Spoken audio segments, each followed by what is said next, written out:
it is said that for a perfect marriage, a male has to learn 9 words.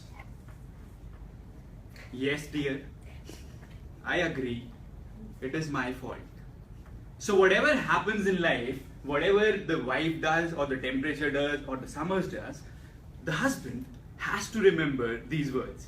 So when a wife says, it's so hot outside, the husband replies, yes dear, I know, it is my fault. When the wife says, I was not able to sleep last night, the husband still stands and says, yes dear, I know, it is my fault.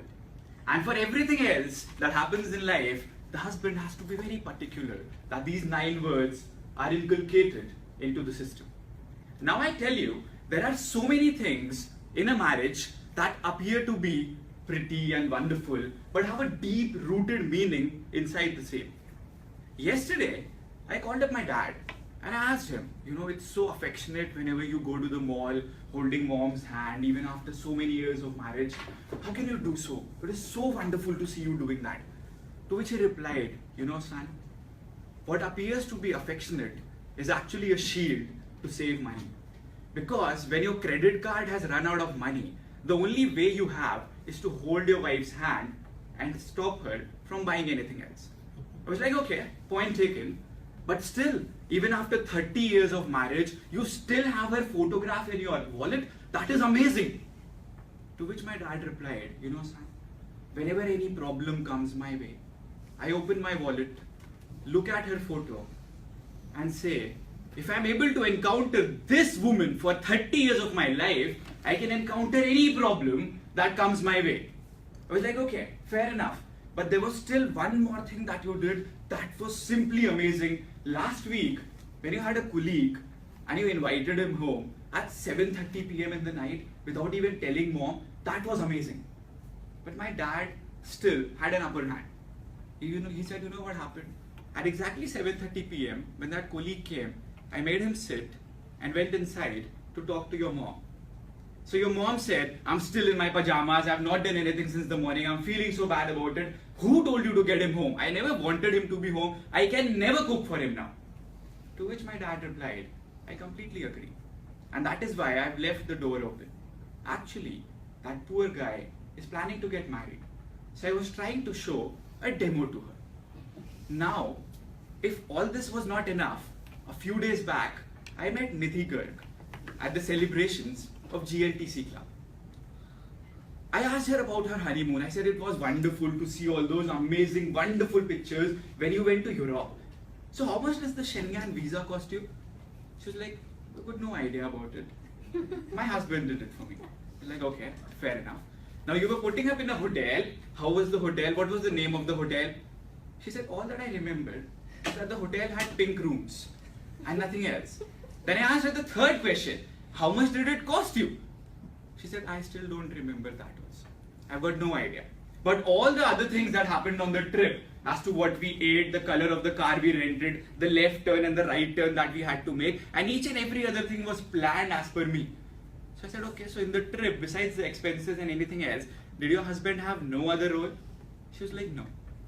Now the story didn't end here. I went and I met her husband. So I asked him, why are you so terrified of your beautiful wife? He was mum. He's probably learned the art. I asked him again, please tell me what happened. Why are you so afraid of her? With a deep sense of relief, he said, I'll tell you a story today. As something which happened to us during honeymoon. I said, okay, tell me, go ahead. He said, so we went for horse riding there. And in horse riding, I was on a horse, Nidhi was on a horse. So we were riding, but the horse that Nidhi had was not well tamed. Like, okay, so immediately after walking 100 meters, the horse galloped in the air and Nidhi fell down.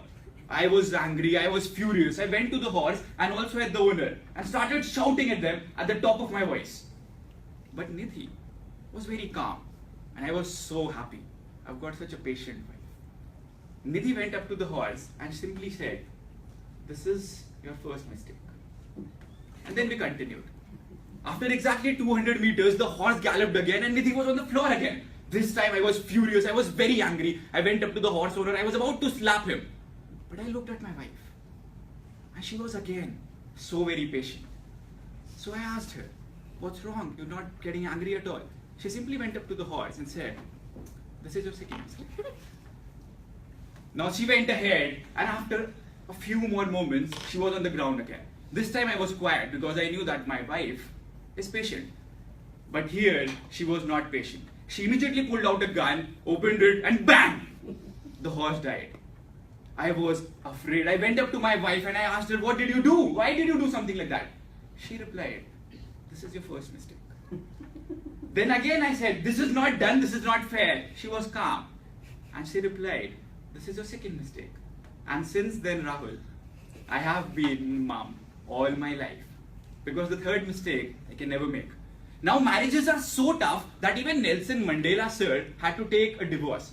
Now imagine, for 27 years that man was in the prison. Every day he was being tortured to the core. He did not have a problem. But the day he went out of that jail and started living with his wife, within 6 months he was like, man, I've had enough of it. I just cannot continue with this woman anymore. And yesterday night, while I was just sitting at Cafe Coffee Day, there was a couple there, and the male was trying to woo the female, asking her to marry me. I just went up to him and narrated an incident. I said, you know, my dad yesterday was looking at the marriage certificate, only to find an expiration date which actually does not exist. He immediately dropped the idea of getting married. Now marriages, keeping all those jokes and everything apart, is a wonderful institute because you have to live with the person, accepting all the flaws, and with trust, relationship, faith, and everything else, you make a marriage come true. Now when my mom told me to marry and said that this is a wonderful institute, I told her that since my childhood, I have never been good at academics or papers, and institutions are just not for me. So a tip for everyone, for women to get married, stay as you are.